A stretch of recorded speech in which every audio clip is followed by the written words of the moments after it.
Hello, one and all. It is a great pleasure to welcome everyone in the room and everyone in the screen to this exciting event. We are celebrating the publication of Towards an Accessible Academy, Perspectives from Disabled Medievalists. My name's Catherine Robson. I'm a professor in the English department at NYU and currently based at NYU London. I just want, on the behalf of our building, of our colleagues, just want to say how lovely it is to welcome you here. We are particularly delighted always to support the publications of our wonderful faculty. Alex Lee has been teaching for us in the Liberal Studies program for many years now. It is wonderful to have her as part of our academic community. Wonderful to see some of her first year students come along. Thank you so much for being here. This is really wonderful for you to support your lecturer, but also see what goes on in academic life. So please consider yourself welcome. If you haven't helped yourself to food already, it's going to be at the back the whole time. And now I am going to hand over with no further ado to Hetta, who is tonight's moderator. So Hetta, take it away. Thank you so much. It is a genuine privilege to be here. Thank you so much for inviting me, and so nice to see here and to hear the students here as well is always lovely. So we're here, as I'm sure you know, to celebrate a really important book, Towards an Accessible Academy, Perspectives from Disabled Medievalists.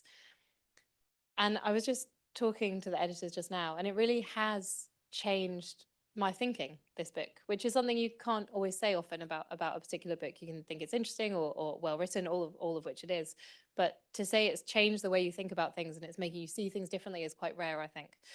It's an incredibly important collection of essays, and it combines real-life testimonies of disability in the academy with suggestion for meaningful change.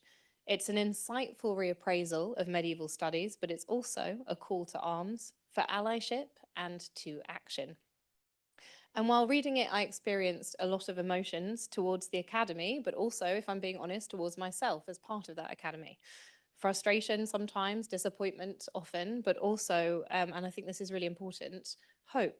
And this is a line that you tread really carefully as editors and writers of essays in the collection.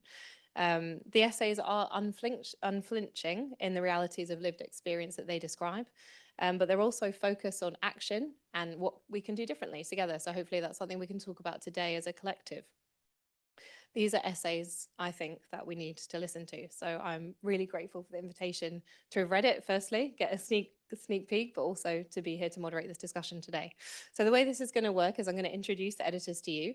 I'm going to ask a few questions, and then I'm going to throw out to you, the audience. So do be thinking as I talk. I'm sure there's so many things I've missed that you'll be wanting to ask. So to introduce our editors, Hope Doherty-Harrison is a Leverhulme Early Career Fellow at the University of Edinburgh. She's working on depictions of Judas in medieval art and literature, which I'm really keen to talk to you about. Elizabeth Champion is a medieval historian. She describes herself, I love this, I quote, a historical arms and armour tinkerer and a chainmail apprentice. She specialises in edged weaponry, the late medieval tournament, and the presentation of chivalry in Merlinian literature. And we have Alex Lee. She's a co-founder of the group Medievalists with Disabilities. She teaches liberal studies here at NYU London, and her research focuses on the intersection between popular religion and epidemic disease in late medieval Europe. So welcome and thank you, and let's just get started. Okay, so my first question I wanted to ask you is, how did the idea for this book come about? I think I'll start off with this one. So when I co-founded Medievalists with Disabilities with Alicia Spencer Hall in 2017, we figured we couldn't be the only two out there. We couldn't be the only disabled medievalists out there. And so we figured we would try to do something at our largest conference. So we have a big medieval conference every year in Leeds. So the first year we just had a kind of bring your own lunch little get together. And then pretty much every year since, we've had a round table discussing disability, medieval studies, and higher education. And this book is essentially the product of the first 5 years of these roundtables. It's not all of the speakers, but it's a good kind of selection of all the different speakers. So that's kind of how it came to be. And how are you defining disability in this book? I'm happy to take that one also. Yeah, sure. Okay. So I think in the most stretchy way possible. So including sort of traditional disability in the kind of very like strict sense, but also things like neurodivergence, chronic illness, anything and everything that you think can come under that disability umbrella, we're happy to include. I don't ask people to self-disclose when they submit abstracts for the panel. I'm very happy for people to talk from the position of allyship, and indeed one of the chapters in this book does. So yeah, I think in the stretchiest, most accommodating way possible. Yeah, may I add on to that as well?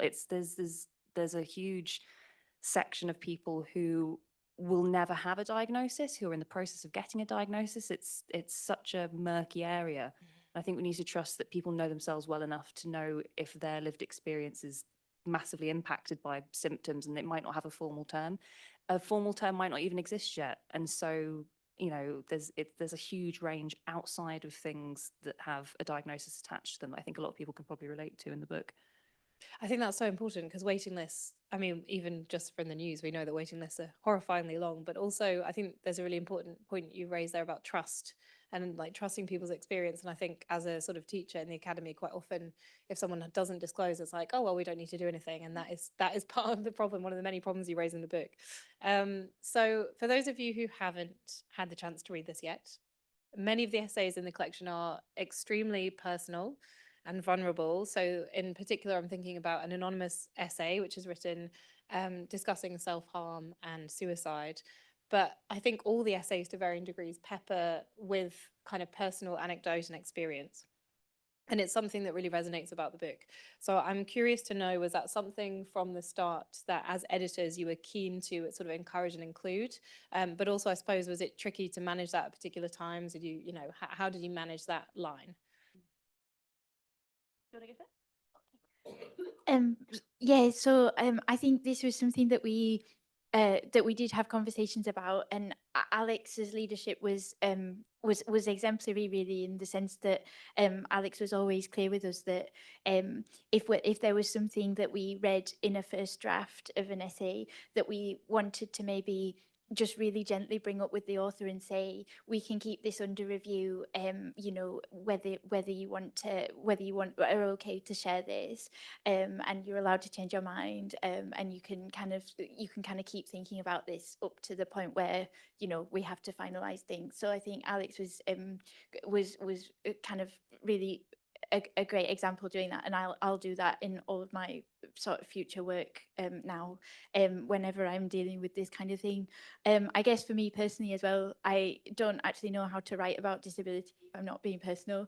So I think for me, I kind of thought it was a very natural continuation of the subject matter that, you know, if you're talking about an experience, you have to talk about your experience, and I suppose especially with, so I'm autistic, and I think autism in particular, for me anyway, it seems to be a disability that every autistic person experiences differently. So I think I couldn't really, I didn't feel comfortable generalizing. So I think definitely I wanted to just write about my experience in the hope that maybe it would be relatable and help other people, but not try to speak for them, if that makes sense. Yeah, I think just the only thing to add on to that for me is just it was totally organic. It wasn't something we planned on. This is just how it happened. Really? So as Hope said, like we did point out to some of the authors sort of saying, like, fantastic that you want to share this. Is this too much for you? Like, do you really want this out in the world? So just kind of making sure that they know, like, this is going to be published with your name on it. Do you want that? But beyond that, it was just a really organic part of the process.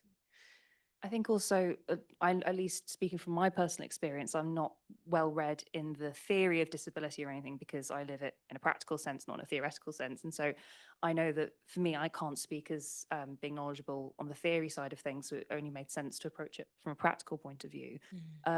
But also I found that really fed into our writing process as well. I think Alex was fantastic in that the deadlines would be set with flexibility in mind, because disability isn't predictable and there are ebbs and flows of, you know, it's can be very unstable at times.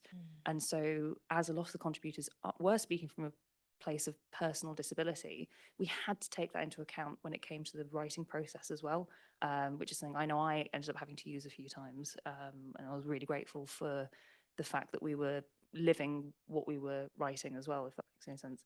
Well, I think it's pioneering, really, in the sense that for far too long, academic writing, there's been this sort of fallacy that we divorce it from personal experience, that we can in some way be completely objective, which is, of course, entirely untrue. Regardless of your position or lived experience, you can never be entirely unbiased or kind of devoid of personal experience or prejudice. So I think actually I really welcome a sort of turn back towards the personal in the academic, personally anyway. Something I really did love about the book is, and again, I think it's about this line that you tread very carefully as writers and editors, that whilst there is some sort of poignant, almost quite heartbreaking stuff in it, there's also a lot about what disability has to offer medieval studies, like the positive impact that disability can have on the field of study as a whole. So I think there's different ways in which you can all answer this question, but I wouldn't mind starting, Hope, if you don't mind. I have been thinking constantly about what you said in your essay. So in her essay, she'll tell you more, but she talks about medieval studies inviting over reading. I literally have not been able to stop thinking about this. Thank you. Please, can you say more about that? And then the rest of the panel, if you have ways that you feel like there's like a positive aspect that disability has to offer the field. I'd love to hear more about it, but I hope, yeah, we'll start with you.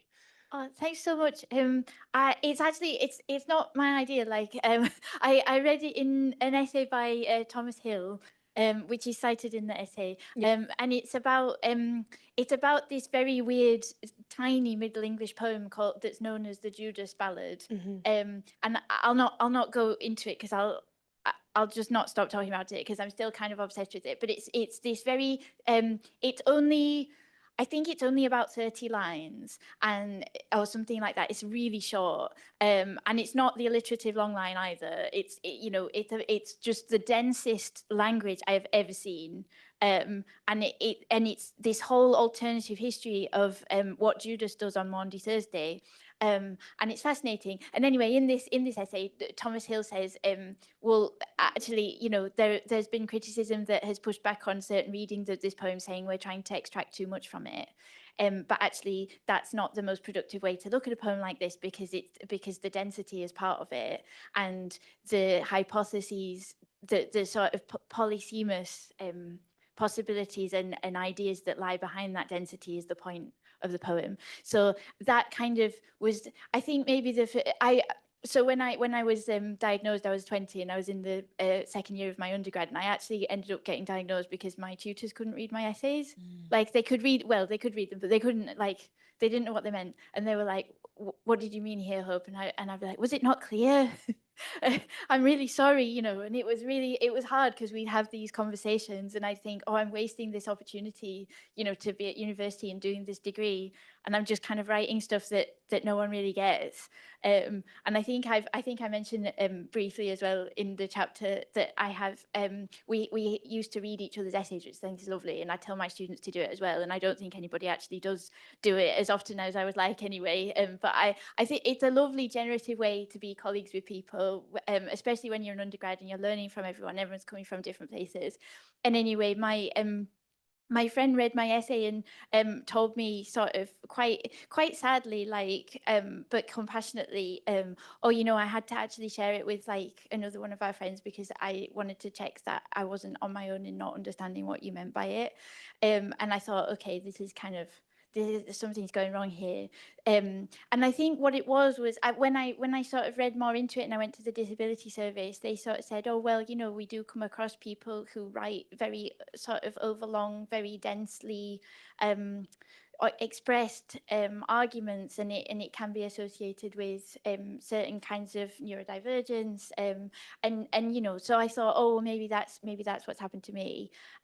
Anyway, so this is a very long sort of story, but to go back to the idea of over-reading, it was when I was reading that essay by Thomas Hill that I thought, oh, actually, all this time, maybe that actually it's a way of repurposing that. And maybe getting enough experience to turn it into something generative. And I guess also, so the reason I wanted to write about it as well is just that it took sort of many years for me to come across Thomas Hill's essay. I'd never come across it till I read you. Oh, well, yeah, it was sort of, I didn't know about the Judas Ballad either, and for many years, so like that was why I came across it. And then you know, and I just started my first postdoc, and I was sort of feeling a bit lost and so on, and that was a nice time for me to come across it, I guess. Because I thought, well, I've got this experience, I've managed to get the PhD, I've kind of got it out of my system, this over dense kind of expression that is really difficult in communicating with other people. But then I read this essay and I thought, oh, actually, maybe now is the time that I can turn it into a kind of confidence, even though it's been a source of underconfidence for so long. So yeah, and I guess the last thing I wanted to say as well with the overreading is that I think it's actually can be a sign of curiosity, which is really valuable. And it's got me through some really tough times with my work. It's just kind of keeping on being curious about things. So I'll stop there because that's been really long, but No, it's such a good, yeah, it's such an interesting answer. I completely agree. And I think, you know, I was thinking about Pearl, the medieval poem Pearl, and like how you cannot overread that poem, I don't think. So yeah, no, I was so persuaded. Yeah, did you guys have anything you wanted to say about on that question? Okay, so I think just our lived experience brings so many different points of view that we can now bring into medieval studies, and just giving us a much better, well-rounded picture of what happened in the medieval period. There's some really, really cool ways of looking at miracles, for example, and this is something like this is a path that I'm now going down, bringing kind of miracles and disability studies into conversation, which I think is really interesting. I think something else that really comes out of the book is this idea of crypt time.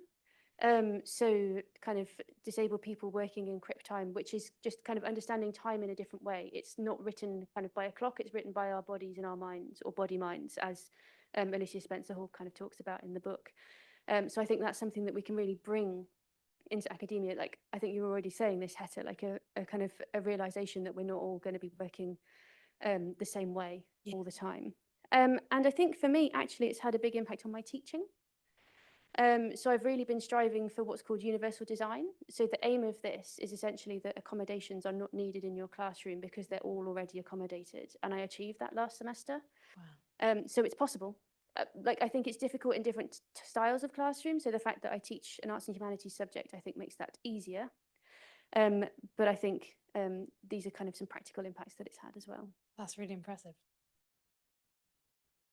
No, the only thing I have to add is that my essays read densely because they're poorly written. So I think I might be the same. And by the way, your essay does not read poorly. It reads. thank you. A distinction that the essays in the book draw often, which has also got me thinking, is between visible and hidden disability. And I think that's an increasing issue, actually. And in tandem with that, how a lot of people often conflate access with physical disability specifically, and sort of a ramp and a lift and like job done, tick box, we're all good. So could you talk a bit more about the challenges of hidden disability and sort of the particularities of that? This means my disability is no longer hidden. So yeah, because I have an invisible disability, I need to make it visible. So this Please Offer Me a Seat badge, I think, is sort of unique to London and TfL, so the Transport for London system, because I need a seat on a train or I will fall over and cause problems. The Sunflower Lanyard, this I think is a UK-wide thing. I don't think people outside the UK know what this is, but this again means I have an invisible disability. I've actually found it very useful at airports. But I find it very useful as a visible reminder, and this is why I wear it all the time pretty much, because I look fine. But if there's like a seminar happening, I can't help move the tables. I can't help carry heavy bottles of wine around, that kind of thing. So sometimes it can be a privilege to pass as able-bodied, but I am not. So I think it's a really difficult line to tread. I don't think that's really necessarily an answer, but for me, I think I need to sometimes make the invisible visible. Yeah, I think things being step-free doesn't equal accessible. Yes. There's Yeah. many disabilities. And there seems to be this sort of romantic, idealized version of a student being someone that just relentlessly pursues productivity and does that successfully, which is a myth. Yes. And it's, you know, you have to put in long hours, you've got to attend lots of conferences, and then if you don't do that, you don't want it badly enough, which is just not true. And this sort of publish or perish mentality doesn't take into account how sort of the instability of having a disability. You can have really, really good periods of productivity, but that doesn't mean that when they trough that you're sick again or something's wrong again. That's a chronic illness, and that will ebb and flow, which I found a lot actually throughout this writing process. And so it was nice to be working with editors and writers who really understood that. And also, academia isn't purely cerebral, so it all feeds into everything. We can't separate our academic studies from how we live life. It impacts everything. And there are some people who have the luxury of knowing how they work best and can apply that to their studies, but also even just knowing how you work best doesn't mean that you can apply it, you're able to, you're strict enough with yourself. But again, it's a luxury, right, to know how well we work and to have had time to experiment with how we work well. Yeah. So there's so many aspects where disability impacts in ways that you wouldn't have even anticipated, and Step 3 doesn't really change that. Yeah, and I think that's one of the resonant things about the collection. So many of the things you were just talking about there in terms of like publish not perish and sort of just keep working hard, and the myth of meritocracy, all these things are unpacked in the collection and sort of affect everyone, but are exacerbated for those sort of living with disability. And I think for myself, sort of the sort of parallel I could draw when I was reading is that I had a daughter 2 years ago, and all of a sudden I couldn't just work evenings and weekends anymore whenever I felt like it. I couldn't just leap on the moment when it struck me. I couldn't just like manage my own time in any meaningful way anymore. And I was like, oh, this is really hard. Oh, I can't go to the seminar in the evening anymore. Or I can't do X, Y, or Z. And when I was reading, I was like, oh, and this is like actually true for lots of people all the time. You know, my mind was very context specific in that sense. But the introduction to the collection starts with like a couple of sentences I think everyone in the room will relate to. So the academy is inaccessible, or perhaps I should say the academy is still inaccessible, and Alex writes that in the introduction. So I wonder just if we can kind of continue on with that point, Elizabeth, that, you know, talk us through some of the sort of key issues that the academy faces at the minute for everybody, but also how they are impacting sort of in a more serious way those who are living with disability. I think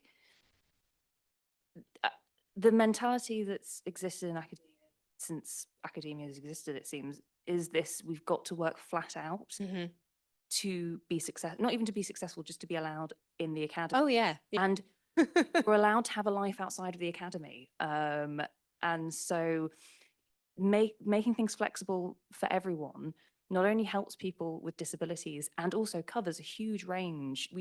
People are not asking for every specific set of circumstances to have a very specific scenario. And I think a lot of people with disabilities, or at least speaking for myself, there are times where you acknowledge that, yes, further access is required. This is a particularly tricky thing. We're going to have to sit down and think of a more deliberate solution for certain scenarios. But there's so many things we can sort of create to just make things more flexible for so many people. I think like towards the end of the book, we've got a whole conference guide of so many just small steps people can take, like not having incredibly long meetings, or stating that a break is coming up, and these things that everyone benefits from, but those especially for people with disabilities.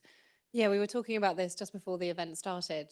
As I said, I've been seeing things really differently this week, and we had a meeting last week actually. That was an all staff meeting for our department that was 3 hours from 11 till 2, so over lunchtime. And I was like, this is insane. Why are we doing this? But as you say, like just making small accommodations like that, surely everybody wins, right? Also, you raised something I thought was quite interesting, because it's something I chose to write about in my chapter. Yeah. But earlier you were saying, oh, I noticed I couldn't just attend a seminar anymore. I couldn't just. Yes. Oh, you say this in your chapter. It's so good. Yeah. But these things are not just, oh, could you just move that table? Yeah. No. And putting the word just, or can you, reception's just down one floor. Okay, that's nice, but putting the word just in doesn't make this a smaller task or a quicker task. It still impacts me. And you wording it in a polite way doesn't change that. Yeah, that really stayed with me, what you wrote about that. I like underlined it when I was reading. So I was like, yeah, it's so common in our field for people to be like, oh, just an extra half hour, or just this extra one task, or just this extra thing. And it just never ends. It sets you up as sort of someone who's being pushy or deliberate or asking for very particular difficult things, because everyone can just hang on for half an hour, and it's like, okay, but I can't. Yeah. And you set it up as something that's easy and is accessible for everyone, and it's not. Yeah, 100%. So the book isn't just about disability. It's also, as I mentioned in the introduction, about medieval study. So I think before, one last question before we kind of hear a little bit of an extract from the book is to ask you what you think medieval studies itself lends to this collection. So you, at various points in the collection, particular authors talk about the sort of aspects of medieval studies, like, for example, lots of archive work, multiple languages that you're expected to know, disciplinary boundaries, class issues as well come up. So would you mind talking a little bit more about that kind of relationship between medieval studies and the particular demands it has, and how we can navigate those? Okay, so like I don't know if I necessarily have any answers, but I think flagging things up is important. Medieval sources are weird. Like even if they're translated into English, it's often like stilted Victorian or kind of famous five style English, which is kind of not super helpful. So like just learning how to deal with that can often be a challenge. But I think, yeah, everything that you said in your list, like learning how to navigate archives, that's a challenge in and of itself. So I went to the Vatican Library. I had to sit down with someone who had been before and who was like, go and talk to these Swiss guards at this gate, leave your passport at this pharmacy. Yes, you have to leave your passport at a pharmacy. And then you have to go for an interview in the archive. And then actually after that, everything is quite accessible. Everything kind of has lift access, apart from to the cafe. So if you've already had to navigate all of that, then having to deal with access stuff on top of that just feels like so much. So there was an archive I was at in Lucca where only after a few days was I able to get the lift because they recognized me by then. So you had to kind of wave at a camera, hope that someone was there. And then when they recognized me, they let me in and let me use the lift. So like we like to think that access is kind of built into all of these kinds of situations. Like in one archive, I just decided I'm only there for a day. I will just do the stairs. It's just easier. Like it had taken such a faff to get in. So I think this is another thing. Like, again, this is possibly not unique to medievalists, but just kind of getting there in the first place, not wanting to kind of waste the time that you have there.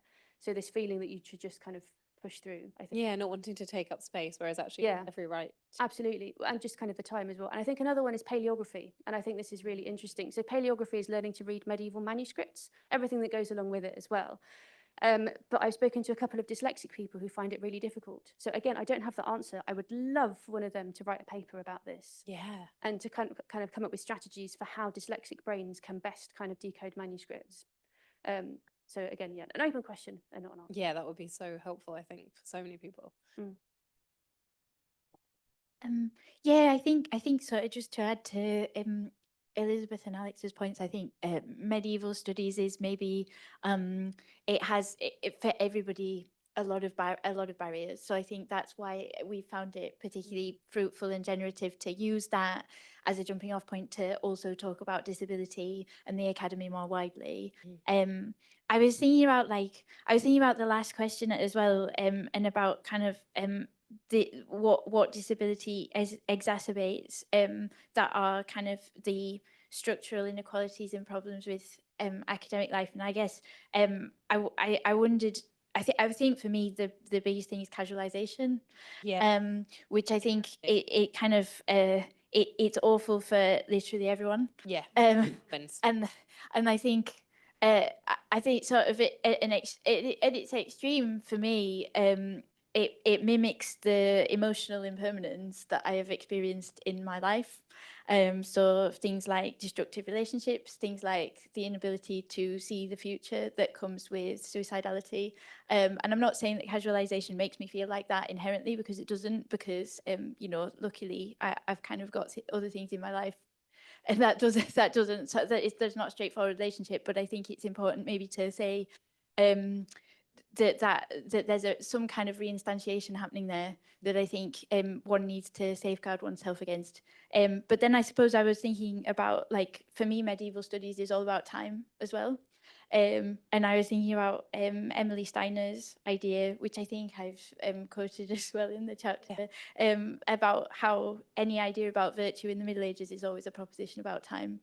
And I think maybe all these things are woven together in some kind of way that I'm not intelligent enough to express properly just now. But I guess I'm thinking also about Alicia Spencer Hall's chapter, which I think maybe the key a contribution about time in the volume, and something I keep going back to, that kind of ties together these ideas about temporality of like being and experiencing temporality of medieval studies, temporality of caring for another person, and so on.